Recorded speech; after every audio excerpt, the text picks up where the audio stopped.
মীরার রান্নাঘরে সকলকে অসংখ্য স্বাগতম জানিয়ে আবারও নিয়ে চলে এসেছি নতুন একটি রেসিপি। নতুন না, অ্যাকচুয়ালি নতুন বলাটা আমার ভুল হয়ে যাবে। তো আজকের আমি রেসিপিটা করব সাবুর। তো তার জন্য এখানে আমি 1 প্যাকেট সাবু নিয়ে নিয়েছি। তো সাবু দিয়ে আজকে আমি কি ইউনিক রেসিপি দেখাবো সেটাই হচ্ছে জানার বিষয়। তো ইউনিক বলতে কিছুই না, যে কোনো উপোসের দিনে বা একাদশী যারা করেন তাদের জন্য এই রেসিপিটা। তো একাদশীর দিনে একঘেয়েমি রুটি পরোটা খেতে খেতে যারা বোর হয়ে যান তাদের জন্য নিয়ে এসেছি এই রেসিপিটা। আজকে আমি সাবুর পোলাও করে দেখাবো। তো সবার প্রথমে যেটা করতে হবে আমাদের সেটা হলো আপনারা যে আপনাদের নিজেদের পরিমাণ বুঝে সাবুটা নিয়ে নেবেন। তো আমি এখানে দুজন খাওয়ার মতোই আজকে তৈরি করে দেখাবো। তো এখানে আমি 250 ml কাপের 1 কাপ সাবু নিয়ে নিয়েছি। এবারে এই সাবুটাকে কিন্তু 3 থেকে 4 বার খুব ভালো করে ধুতে হবে। তো আমি এখানে দুজন খাওয়ার মতো আজকে বানাচ্ছি। তো সাবুটাকে একটু ভালো করে এরকম চটকে ভালো করে ধুয়ে নিতে হবে 5 থেকে 6 বার। তাহলে দেখুন সাবুটাকে কিন্তু খুব ভালো করে আমি 4 থেকে 5 বার ধুয়ে নিয়েছি। তো সাবুতে কিন্তু এখন জল নেই। এখানে আমি এখন সামান্য পরিমাণ জল দেবো, খুব বেশি জল কিন্তু দেব না, সামান্য, যাতে সাবুটা একটু চ্যাপচ্যাপে ভাব হয়ে থাকে, মানে হালকা ভেজা ভেজা ভাব থাকে, যাতে সাবুটা ভিজে যাওয়ার পরে ঝরঝরে থাকে, একেবারে নরম হয়ে গলে না যায়। তো সেই বুঝেই জলটা কিন্তু দিতে হবে, অবশ্যই সাবুর পরিমাণ বুঝে। এখানে আমি যেহেতু 1 কাপ সাবু নিয়েছি, তো সেই পরিমাণ বুঝে আমি 1/3 কাপ জল দিয়ে দিলাম। তো এবারে এটাকে 2 ঘন্টা কিন্তু ভিজিয়ে রাখবো। এরকম 2 ঘন্টা পরে আমি ফিরে আসছি। তাহলে আমি 2 ঘন্টা বাদে ফিরে এসেছি। 2 ঘন্টা পর আমি দেখিয়ে দিচ্ছি আপনাদের সাবুটার পরিস্থিতি আগে, মানে সাবুটা ঠিক কী পর্যায়ে এসে দাঁড়িয়েছে। তো দেখুন সাবুটা কিন্তু একদম ঝরঝরে হয়ে গেছে, আর যে সামান্য একটু জল দিয়েছিলাম সেই জলটা কিন্তু পুরোটা সোক করে গেছে। তো এবারে এই সাবুটা দিয়েই তৈরি করব সাবুর পোলাও। তো একাদশী বা যে কোনো উপোসের দিনে কিন্তু এটা আপনারা বানিয়ে খেয়ে নিতে পারেন। আর সঙ্গে সঙ্গে সাবুটা কিন্তু খুব সুন্দরভাবে নরম হয়ে গেছে। এই যে একটা দেখিয়ে দিই টিপে, একদম গলে গেছে। আর এটা বানাতে আমার কি কি লাগবে তো সেগুলো আমি রেডি করে ফেলেছি। তো এখানে আছে আলুটাকে বেশ ছোট ছোট এইভাবে ডুমু ডুমু করে কেটে নিয়েছি, সঙ্গে ক্যাপসিকামগুলো ছোট ছোট করে কেটেছি। আর আছে গাজরগুলোকেও খুব বেশি বড়ও না, আবার খুব একদম গুঁড়ি গুঁড়ি করে মিহি করিনি, একদম মিডিয়াম সাইজ করে কেটে নিয়েছি। আর এখানে আছে কিছুটা বিনস। আর সঙ্গে লাগবে আমার কাজু বাদাম, কিশমিশ আর ভাজা বাদাম, যেটাকে আমরা চীনা বাদাম বলে থাকি। তো চলুন এবার রেসিপিটা শুরু করা যাক।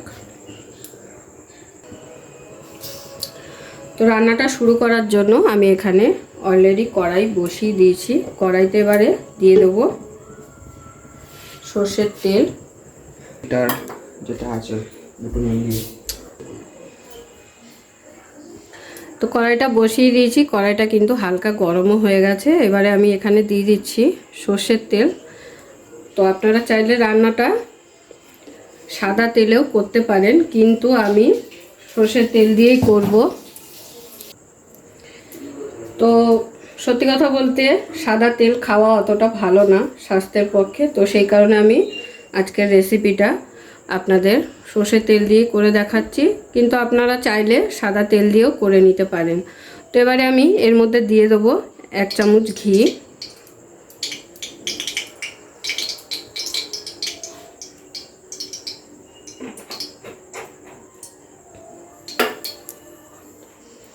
তো তেল আর ঘি দুটোই কিন্তু খুব ভালোভাবে গরম হয়ে গেছে। এবারে আমি সবজিগুলো এক এক করে এর মধ্যে দিয়ে দেবো। প্রথমে দিয়ে দিচ্ছি আলুটা।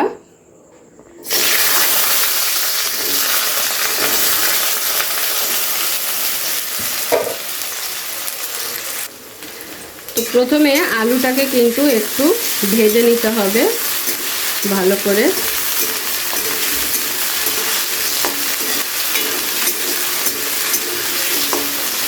আলুটাকে একটু হালকা করে আগে ভেজে নেব। তো আলুটাকে হালকা করে ভেজে নেওয়ার পরে বাকি সবজিগুলো এর মধ্যে আমি অ্যাড করে দেবো, বিনস, গাজর আর ক্যাপসিকাম।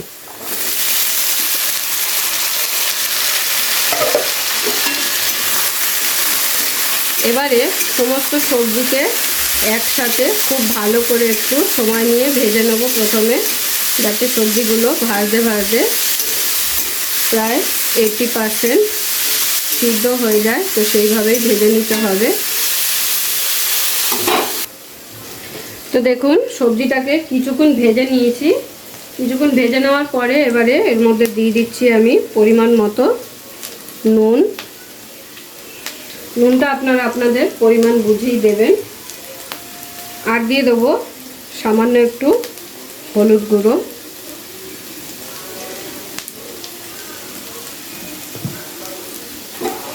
তো এবারে নুন হলুদ দেওয়ার পরে খুব ভালো করে আবারও একবার ভেজে নেব। ততক্ষণ পর্যন্ত ভেজে নিতে হবে যতক্ষণে না সবজিগুলো একটু নরম হয়ে যাচ্ছে।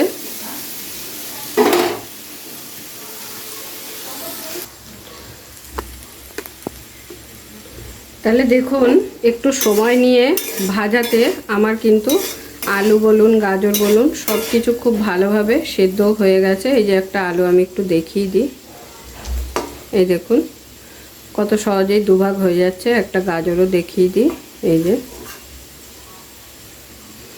তো এবারে আমি এর মধ্যে দিয়ে দেবো 3টে চেরা কাঁচা লঙ্কা। ঝালটা আপনারা আপনাদের স্বাদ অনুযায়ী ব্যবহার করবেন। এরপরে দিয়ে দেবো ভেজানো সাবুটা, যেটা খুব সুন্দরভাবে ভিজে নরম হয়ে একদম ঝরঝরে হয়ে গেছে। এরকম ঝরঝরে না থাকলে কিন্তু যখন এরকম ভাজবেন তখন খুব অসুবিধা হয়ে যাবে।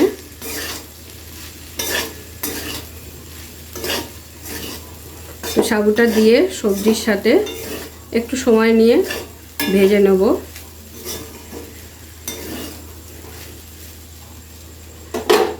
এরপর দিয়ে দিচ্ছি ভাঙা কাজু, কিশমিশ। তো এবারে সমস্ত কিছুকে একসাথে খুব ভালো করে একটু ভেজে নেব। তো দেখতেই পেলেন খুব সহজেই কিন্তু এই সাবুর পোলাওটা করে নেওয়া যায়।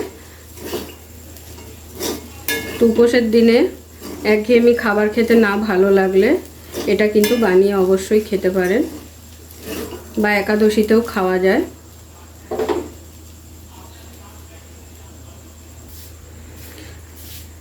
তো দেখুন সাবুটা দিয়ে ভেজে নিয়েছি 3 থেকে 4 মিনিটের মতো।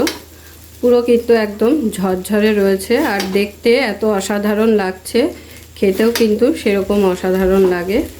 তো এবারে আমি এর মধ্যে দিয়ে দেবো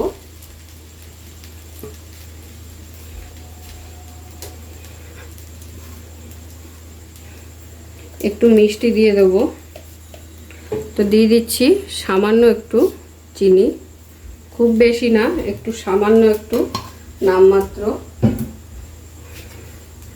তো দেওয়ার পরে খুব ভালোভাবে মিশিয়ে নেব।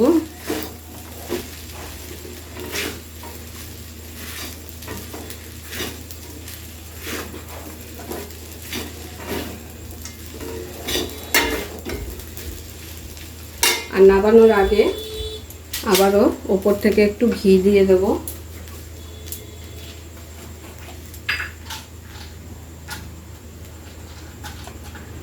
তো সামান্য একটু ঘি ওপর থেকে নামানোর আগে এইভাবে ছড়িয়ে দিলে এটা আরও টেস্টি হয়ে যাবে।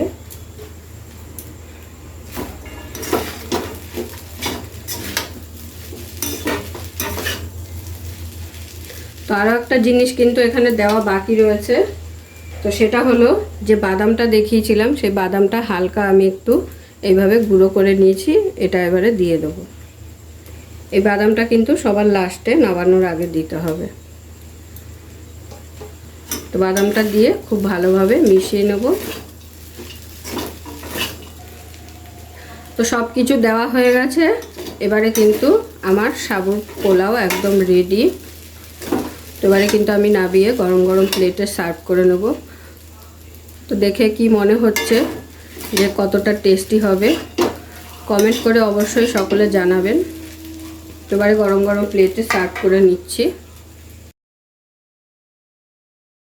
পুরো ভিডিওটা দেখার জন্য সকলকে অসংখ্য ধন্যবাদ। এরকম আরও নিত্য নতুন ভিডিও দেখার জন্য চ্যানেলটি অবশ্যই সাবস্ক্রাইব করে নেবেন আর পাশে থাকা বেল আইকনটি প্রেস করে নেবেন নতুন রেসিপির আপডেট পাওয়ার জন্য। তো সবাই ভালো থাকবেন, সুস্থ থাকবেন। আবারও দেখা হচ্ছে আপনাদের সাথে নতুন একটি রেসিপি নিয়ে।